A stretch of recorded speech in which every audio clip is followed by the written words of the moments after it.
नमस्कार दोस्तों। आज हम लोग स्टार्ट करते हैं मौर्य साम्राज्य के बारे में। और मौर्य साम्राज्य का हम लोग विस्तार से पढ़ेंगे, लेकिन फास्ट रिवीजन रहेगा, ठीक है। इसलिए मेरे साथ जुड़ जाइए। और अगर आप लोगों को वीडियो ये पसंद आता है तो प्लीज़ लाइक एंड सब्सक्राइब, मुझे इससे मोटिवेट मिलता है। तो अभी स्टार्ट करते हैं। चलिए मौर्य साम्राज्य के बारे में सबसे पहले अगर बात करते हैं तो मौर्य साम्राज्य के स्टार्ट किसने किया था? मौर्य साम्राज्य का ये स्थापना किसने किया था? तो इस वंश की स्थापना किया था तुम्हारा चंद्रगुप्त मौर्य ने। किसने किया था? चंद्रगुप्त मौर्य ने, ठीक है, चंद्रगुप्त मौर्य ने। और चंद्रगुप्त मौर्य का जन्म कब हुआ था पूछा जाएगा, तो चंद्रगुप्त मौर्य का जन्म हुआ था 345 बीसी में। 345 बीसी में चंद्रगुप्त मौर्य का जन्म हुआ था, ठीक है। और अगर हम लोग आगे बात करें चंद्रगुप्त के बारे में, तो चंद्रगुप्त एक योग्य शासक था। और इनका प्रधानमंत्री का नाम क्या था? तो इनके पीएम का नाम था क्या? तो इनका जो पीएम था, मार्गदर्शक था, और गुरु जो था वो था चाणक्य थे। कौन थे? चाणक्य, जिनका नाम क्या था? विष्णुगुप्त भी नाम है। जिनका नाम क्या बोलेंगे? तो विष्णुगुप्त भी है। जिनका नाम क्या है? विष्णुगुप्त भी है। या फिर बोल सकते हैं इनका और एक नाम क्या है? कौटिल्य। क्या नाम है? कौटिल्य है, ठीक है। अच्छा, इनके पुस्तक का नाम क्या है? अर्थशास्त्र। इनके पुस्तक का नाम क्या है? अर्थशास्त्र, ठीक है। इनके पुस्तक का नाम क्या? अर्थशास्त्र है। और अगर हम बात कर ले कि इनके पिताजी का नाम क्या है, इनके फादर का नाम क्या है, तो इनके फादर का नाम थे गुणी। क्या नाम था? गुणी नाम था, ठीक है, याद रहेगा। चलिए अब हम लोग स्टार्ट करते हैं आगे बात करते हैं कि जो चंद्रगुप्त थे, ठीक है, चंद्रगुप्त से पहले जो नंद वंश का शासन था, चंद्रगुप्त मतलब मौर्य वंश से पहले। और इसका अंतिम शासक था धनानंद। क्या नाम था? धनानंद। और इसके टाइम में सिकंदर का आक्रमण हुआ था।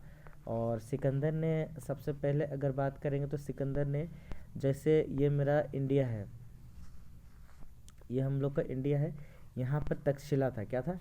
तक्षशिला था, तक्षशिला।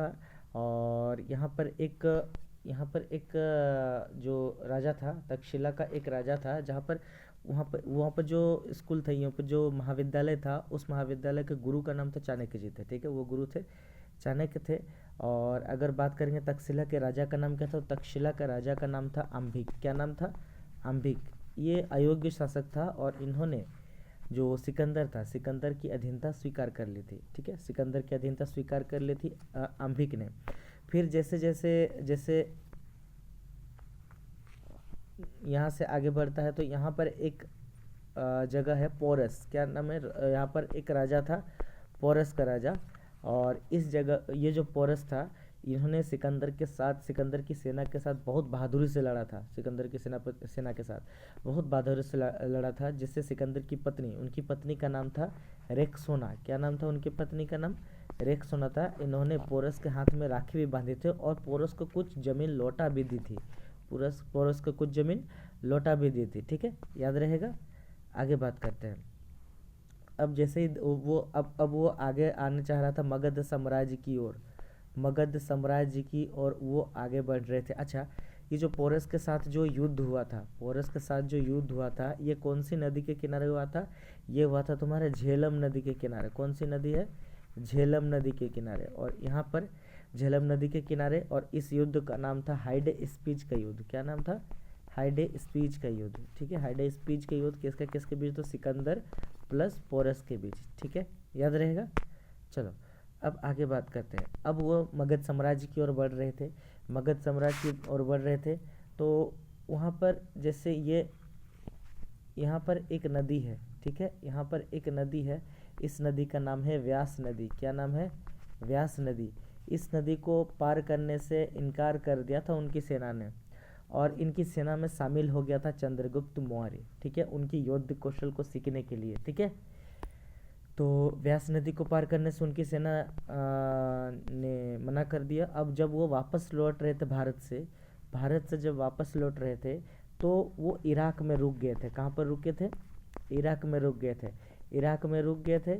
अच्छा, सिकंदर के दो टाइप से सेनापति था। एक नौसेना था, नौसेना का जो सेनापति था उनका नाम था नियारकस। क्या नाम था?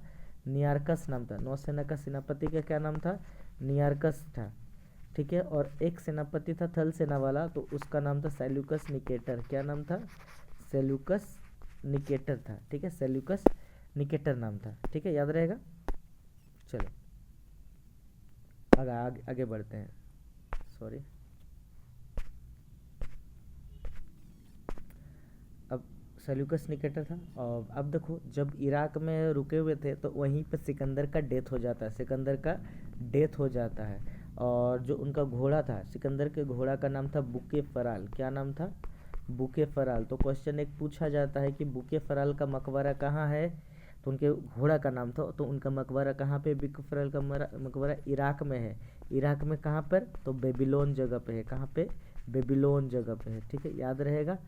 चलो आगे अब बात करते हैं। देखिए, अब जैसे सिकंदर तो मर गया, सिकंदर का डेथ हो गया, तो सिकंदर का डेथ हो गया था। अब धीरे धीरे वो उसका जो सेनापति था सेल्यूकस निकेटर, सेल्यूकस निकेटर ये कुछ समय के बाद वापस आक्रमण करता मगध साम्राज्य पर।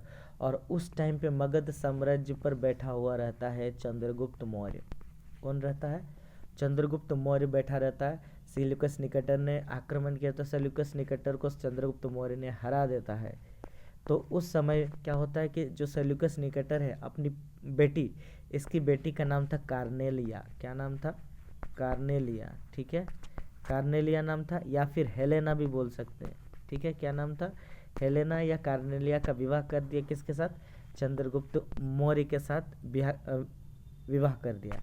चंद्रगुप्त मौर्य के साथ विवाह कराने के बाद अब उसको दहेज दिया गया। चंद्रगुप्त मौर्य को कौन कौन सा जगह दान में दिया गया? तो सेल्यूकस निकेटर ने दान दिया एरिया आराकोसिया। क्या नाम था? एरिया आराकोसिया, जेड्रोसिया, ठीक है, पेरिस पेनियाई। क्या नाम है? पेरिस पेनियाई, पेनियाई। ठीक है, अब देखो, एरिया आराकोसिया कौन सा जगह था? तो एरिया आराकोसिया था काबुल का जगह था। ठीक है, और जो जेड्रोसिया था, जेड्रोसिया तुम्हारा कंधार का था। कहाँ का था? कंधार का था। और पेरिस कहाँ का था? तो पेरिस अकराज का था, अकराज या अकरान। ठीक है, और पेनियाई कहाँ का जगह था? तो पेनियाई हेरात। सब अफगानिस्तान का जगह था। कहाँ था? अफगानिस्तान का जगह को क्या करते उन्होंने? दहेज में दे दिया चंद्रगुप्त मौर्य को।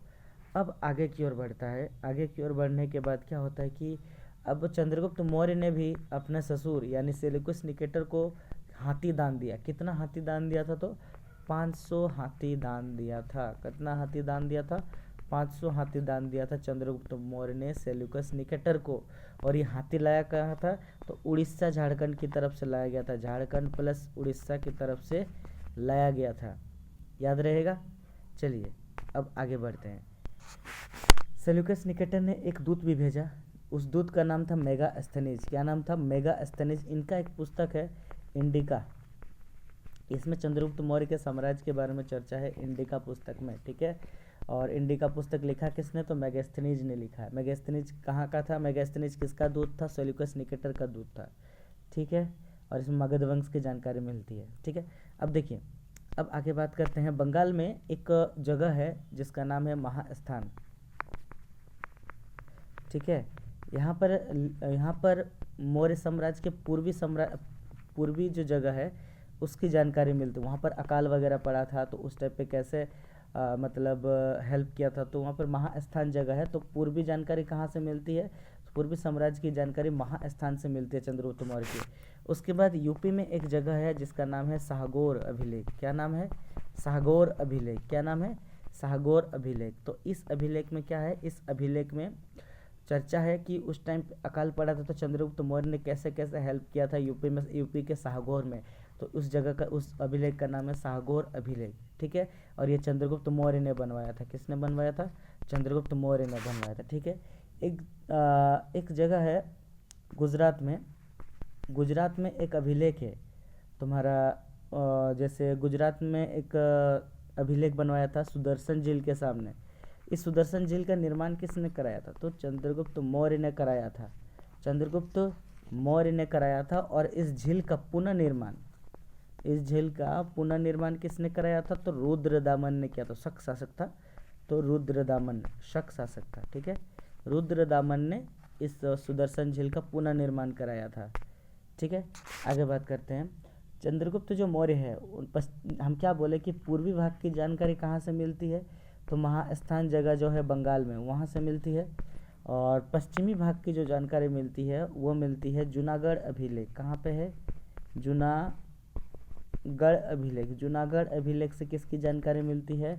पश्चिमी भाग की जानकारी मिलती है चंद्रगुप्त मौर्य का। ठीक है। एक पुस्तक है द प्रिंस। इस पुस्तक का लेखक कौन है? मैकियावेली। कौन है? मैकियावेली। बहुत ही फेमस पुस्तक है। तो द प्रिंस पुस्तक की तुलना चंद्रगुप्त के अर्थशास्त्र से की जाती है। किससे की जाती है? चंद्रगुप्त के अर्थशास्त्र जो पुस्तक है, और वो किसने लिखा था? कौटिल्य ने।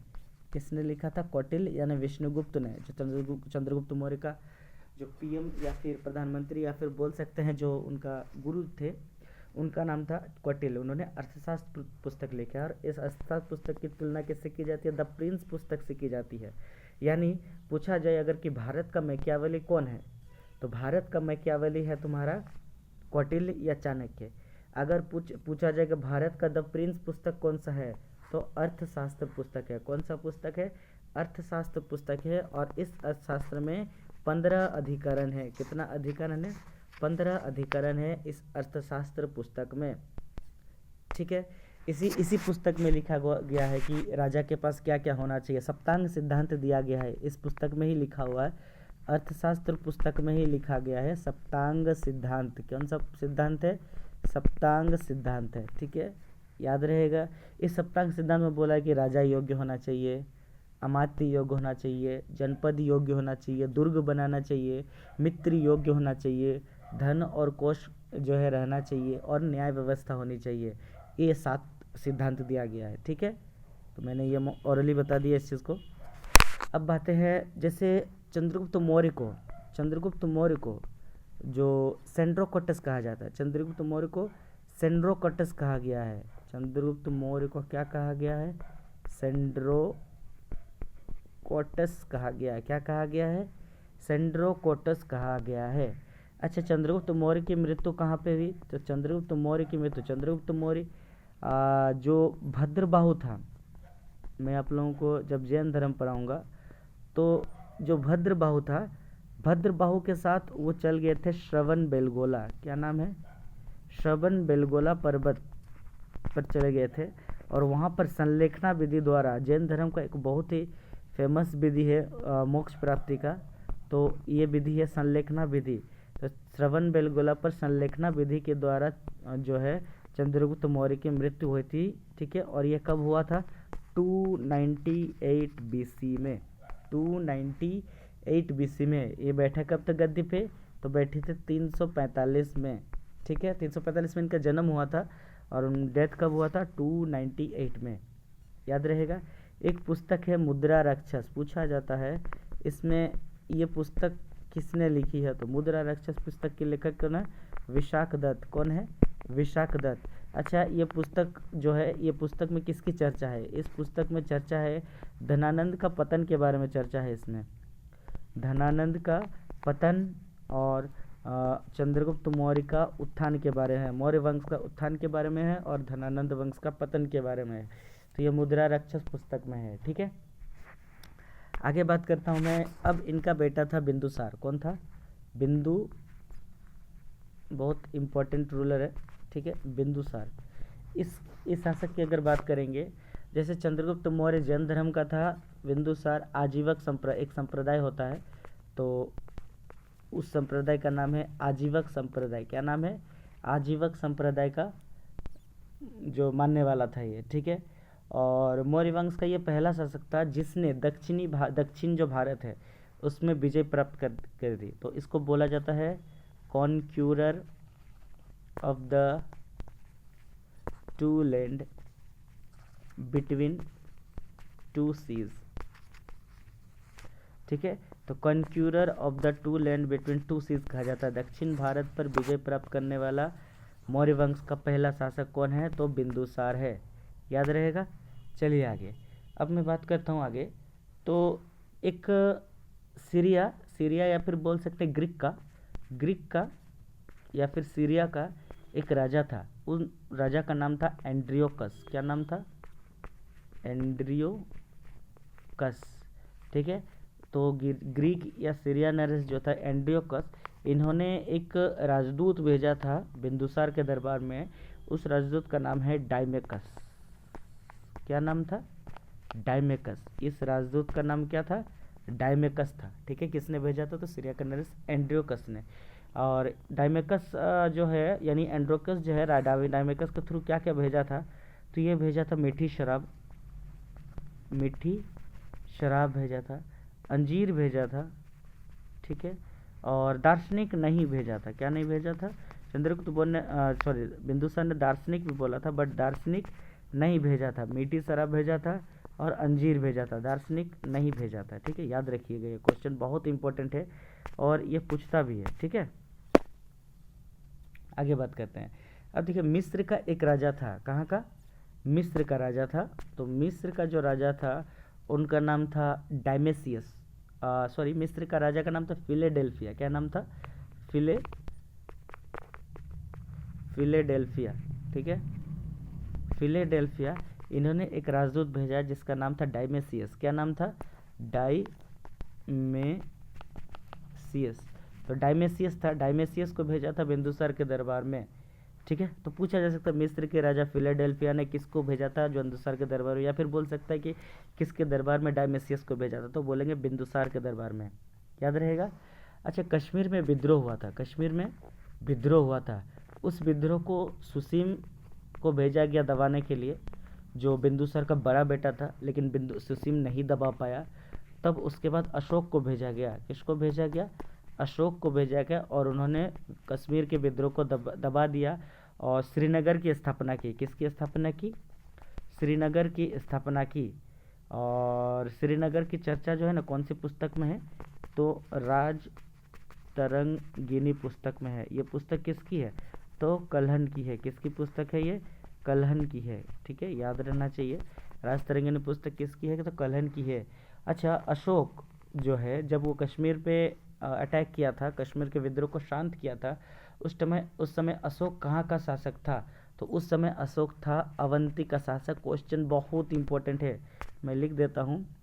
ठीक है, कश्मीर के जो विद्रोह के समय जो अशोक था, ठीक है, वो कहाँ का शासक था? तो ये तुम्हारा था कहाँ? अवंती का। ठीक है, अवंती। ठीक है, अवंती का शासक था अशोक। ठीक है, अब बात करते, बहुत ही इंपॉर्टेंट रूलर है अशोक। कौन थे? अशोक। ठीक है, अशोक के बारे में बात करते हैं थोड़ा। इसमें देखिए, अशोक का जन्म जो हुआ था कब हुआ था? 304 बीसी, सॉरी 304 बीसी में। ठीक है, कब हुआ था? अशोक का जन्म हुआ था 304 बीसी में हुआ था। कहाँ पे हुआ था? तो पाटलिपुत्रा में हुआ था। कहाँ पे हुआ था? पाटलिपुत्रा में है। ठीक है, और इनकी 5 पत्नी थी। ठीक है, 5 वाइफ थी, जिसमें से सबसे ज़्यादा जो प्यार करता था ये, उनका नाम था कारूबाकी। क्या नाम था? कारूबाकी। याद रहेगा, उनकी पत्नी का सबसे फेमस पत्नी कौन थी? कारूबाकी नाम था। ठीक है, आगे जानो। इनका राज्याभिषेक कब हुआ था? इनका राज्याभिषेक जो हुआ था वो हुआ था 269 बीसी। कब हुआ था? 269 बीसी में राज्याभिषेक हुआ था। और इन जो राज्याभिषेक के 8वें वर्ष यानी 261 में इन्होंने कलिंग पर आक्रमण किया था। कलिंग कहाँ है? तो उड़ीसा में है।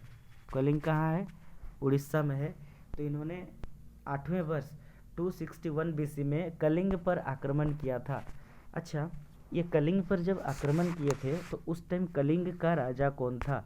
उस टाइम कलिंग का जो राजा था वो था तुम्हारा अनंत पद्मनाभन। क्या नाम था? अनंत पद्मनाभन। क्या नाम था? अनंत पद्मनाभन नाम था कलिंग के राजा का नाम। जब कलिंग पर आक्रमण किया था अशोक ने, वो नाम था, राजा का नाम था अनंत पद्मनाभन। याद रहेगा। अब देखिए, अब जब वो कलिंग पर आक्रमण किए तो बहुत ज़्यादा मतलब मारकाट किए थे अशोक ने। तो वो देखकर जो अशोक है, अशोक का जो हृदय है या फिर दिल है, वो बदल गया। ठीक है, वो बदल गया और उन्होंने नरसंहार को बहुत हीन भावना से देखने लगा कि मैंने ये क्या कर दिया। तो उन्हें बुरा लगा इस चीज़ के बारे में कि मैंने ये क्या कर दिया। तो उन्होंने अपने भतीजा, क्या नाम था उसके भतीजा का नाम था निग्रोथ, क्या नाम था? निग्रोथ नाम था। तो उनका जो भतीजा था, उनका भतीजा का नाम था निग्रोध। उन्होंने कहा कि आप बौद्ध धर्म ग्रहण कर लीजिए, मन को शांत करने के लिए। बौद्ध धर्म की प्रेरणा दी थी किसने? निग्रोध ने दी थी। निग्रोध कौन था? तो उस जो अशोक है उनका भतीजा था, ठीक है। बौद्ध धर्म की प्रेरणा किसने दी थी? निग्रोध ने। अब बौद्ध धर्म की शिक्षा किसने दी थी? तो बौद्ध धर्म की शिक्षा अशोक को दी थी उपगुप्त ने। किसने दी थी? उपगुप्त ने। और बौद्ध धर्म की शिक्षा किसने दी थी? उपगुप्त ने दी थी, ठीक है। अब देखिए आगे। देखिए इनके टाइम में क्या हुआ था कि इनका एक बेटा था महेंद्र। इनका जो बेटा था वो महेंद्र, सॉरी, उनका नाम था महेंद्र। क्या नाम था? महेंद्र नाम था। और जो संघमित्रा है, ठीक है, महेंद्र, और जो बेटी का नाम क्या था? संघमित्रा। इन दोनों को अशोक ने कहाँ भेजा? श्रीलंका भेजा। बौद्ध धर्म का प्रचार प्रसार करने के लिए कहाँ भेज दिया? जो अशोक जो अपना बेटा है, उसका बेटा का नाम महेंद्र और बेटी का नाम संघमित्रा, दोनों को भेज दिया श्रीलंका बौद्ध धर्म का प्रचार प्रसार करने के लिए। उस टाइम श्रीलंका में सिंघली वंश का शासन था। किसका था? सिंघली वंश का शासन था उस टाइम। उस टाइम जो श्रीलंका में किसका शासन था? सिंघली वंश का शासन था। अच्छा, जो अशोक के टाइम जो है, अशोक के टाइम तीसरा बौद्ध संगति हुआ था, थर्ड बौद्ध संगति हुआ था। और ये कब हुआ था थर्ड बौद्ध संगति? बताओ तो।